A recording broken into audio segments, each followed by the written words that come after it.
నాగేశ్వరరావు గారు, మల్లికార్జున్ గారు, దీపికమ్మ గారు, శేఖర్ యాదవ్ గారు, సంజయ్ సింగ్ గారు, పిట్టల నగేష్ గారు, మైపాల్ రెడ్డి గారు, మాణిక్ గారు, పేరెంట్స్కి, మెంటలీ ఇంటలెక్చువల్ డిజేబుల్డ్లో ఉన్నటువంటి వాళ్ళకి అందరికీ పేరు పేరున శుభాకాంక్షలు లేవు. ఇక్కడ జరిగే ఈ ప్రోగ్రాం దేశవ్యాప్తంగా 70 ప్రాంతాలు జరుగుతుంది. మోడీ గారే స్వయంగా మధ్యప్రదేశ్ నుంచి వెళ్ళి దీంట్లో పాల్గొనబోతున్నాడు.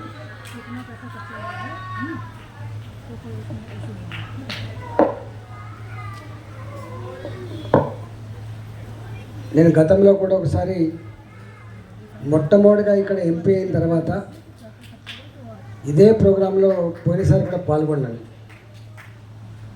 ఆ రోజు రామ్ కుమార్ గారికి ఒక 3-4 సూచనలు చేసిన. మానవ సేవయే మాధవ సేవ అని చెప్పైతే మాట్లాడతామో, వీళ్ళకు సర్వీస్ చేసే వాళ్ళందరూ కూడా మాధవ సేవ చేసే దానికంటే గొప్పది అని చెప్పాను నేను.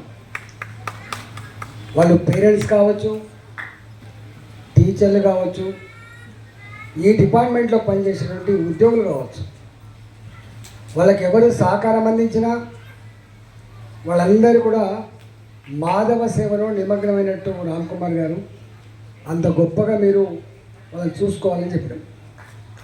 రెండవది, ఇన్స్టిట్యూట్స్ పెట్టబడతాయి. ఇవాళ ఇది national institute head quarter Hyderabad ఉండడం మనందరికీ గర్వకారణం. ఎందుకంటే ఎక్కడైతే హెడ్ క్వార్టర్ ఉంటుందో అక్కడ ఎక్కువ లాభం జరగాలి, అక్కడ ఎక్కువ రీసెర్చ్ జరగాలి. అక్కడ నుంచి ఇవాళ మెంటల్లీ ఇంటలెక్చువల్ డిజేబుల్డ్లో ఉన్నటువంటి వాళ్ళకి సౌకర్య కల్పనే కాకుండా ఇవి ఎందుకు వస్తున్నాయి, వీటి నివారణ కోసం కూడా మనకు కొంత రీసెర్చ్ జరగాలని చెప్పినా. నేను ఇంకొక మాట కూడా చెప్పడం, నేను ఎంపీగా కొత్త కావచ్చు కానీ నేను 25 ఏళ్ళుగా చూస్తూ ఉన్నా, చాలా క్లోజ్గా గ్రామీణ ప్రాంతాలు ఉన్నటువంటి ఇలాంటి వాళ్ళకి కానీ పట్ట ప్రాంతాల వాళ్ళని చూస్తూ ఉన్నా. చాలా బాధలో ఉంటారు. వాళ్ళకు మంచి సహాయం అందించడంలో నా పాత్ర కూడా మీకు ఉంటుందని చెప్పి వాళ్ళు చెప్పినారు. నేను నాకు ఇక్కడ వచ్చే పేరెంట్స్ ఎవరైతే ఉన్నారో వాళ్ళ పిల్లల గురించి వ్యక్తం చేసినటువంటి బాధలు, గాథలు, సౌకర్యాల కోసం వాళ్ళు పడేటువంటి ఆరాటం, అవన్నీ కూడా రాసుకోండి.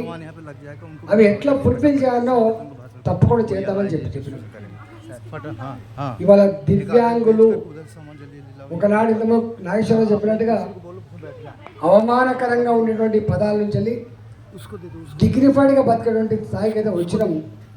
కానీ నిజ జీవితంలో కూడా డిగ్నిఫైడ్గా బతికేటువంటి పరిస్థితికి కేంద్ర ప్రభుత్వం నరేంద్ర మోడీ గారు మనకు సహకారం అందించిన సిద్ధాలు ఉన్నాయని చెప్పి మనం చేస్తా ఉన్నాం. దీంట్లో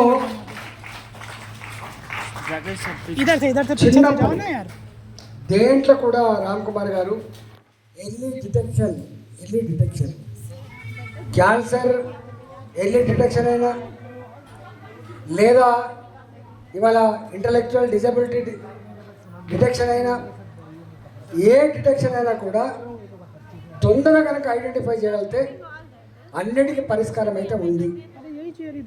ఇంత గొప్ప శాస్త్ర విజ్ఞానం ఉన్న ఈ దేశంలో మనం చూస్తూ ఉన్నాం. భారతదేశమే స్వయంగా చంద్రమండలం మీద అడుగుపెట్టేటువంటి ఈ కాలంలో, today is the era of genome అని చెప్పబడేటువంటి ఈ కాలంలో, కంప్యూటర్ యుగంలో ఉన్న ఈ కాలంలో ఇవాళ మనుషులుగా పుట్టిన వాళ్ళు జీవితాంతం శాశ్వతంగా ఇట్లా ఉండకుండేటువంటి దానికి అడుగులు వేయాల్సి ఉన్నది.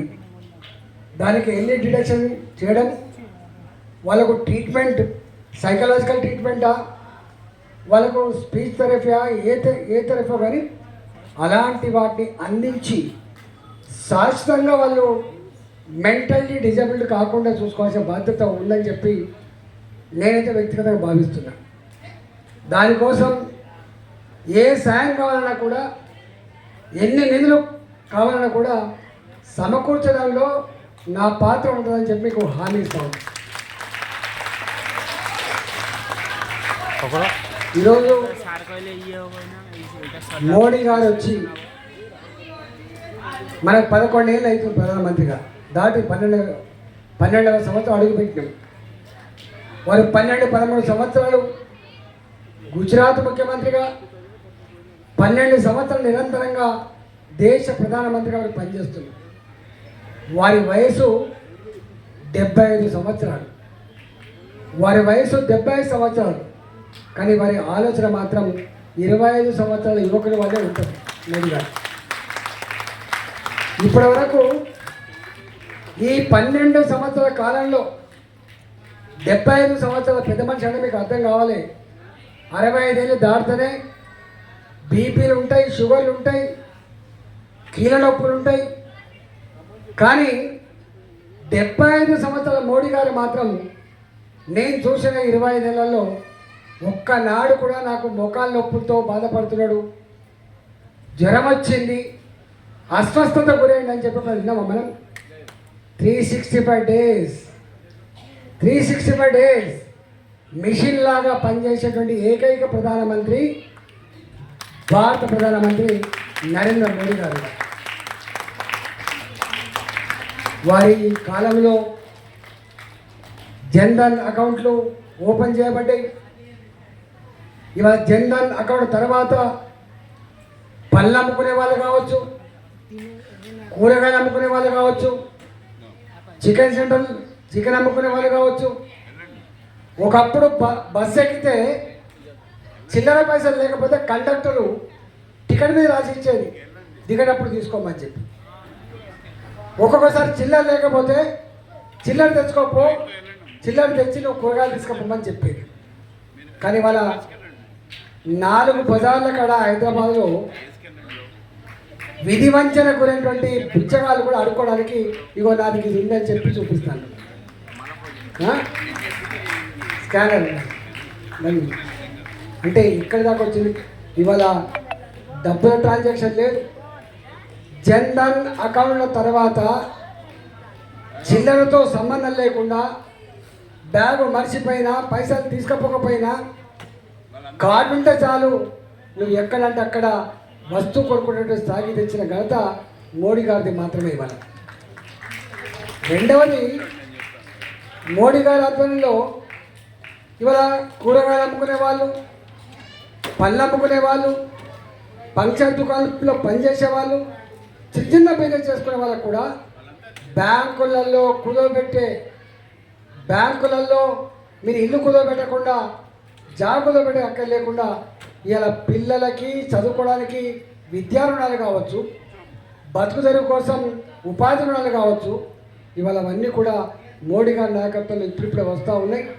ఇవాళ నేను ఒకటే మీకు విజ్ఞప్తి చేస్తున్నా, మీ పిల్లలు ఇలా జెనెటికల్ డిజార్డర్స్ కావచ్చు, రకరకాల కారణాల వల్ల ఇవాళ వాళ్ళు పాపం మెంటల్ డిజార్డర్స్ కావచ్చు, ఇతర డిజార్డర్స్ ఉండవచ్చు.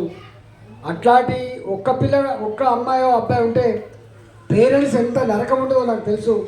అట్లాంటి కాడ ఇద్దరిద్దరు పిల్లలు కూడా అట్లాంటి ఉన్న కుటుంబాలు ఉన్నాయి. కాబట్టి నేను రామ్ కుమార్ గారికి కోరుతా ఉన్నా, ఒకటేమో ఇంతకుముందు చెప్పిన సూచనలు తప్పకుండా పాటించాలి. వీళ్ళకు శాశ్వతంగా ఇదే వేదన, ఇదే దుఃఖం అనుభవించకుండా ఉండే పద్ధతిలో వాళ్ళకి ఏం సహకారం అందించవచ్చో, మనం ఏ సపోర్ట్ చేయవచ్చో ఆ సపోర్ట్ కోసం మీరు అన్వేషించండి. మీరు ప్లాన్లు చేసిన మాకు ఇవ్వండి, మేము అందించేటువంటి ఏర్పాటు చేస్తామని చెప్పి మనవి చేస్తూ, మోడీ గారి జన్మదినాన్ని పురస్కరించుకొని జరుగుతున్న ఈ కార్యక్రమ సందర్భంగా మనందరి తరఫున మోడీ గారు ఆరోగ్యాలతో మరిన్ని సంవత్సరాలు గొప్పగా బతికి ఈ దేశానికి సేవ అందించి పేదలకు మంచి చేయాలని చెప్పి కోరుకుంటూ మీకు శుభాకాంక్షలు తెలియజేస్తూ సెలవుతున్నా. నమస్కారం.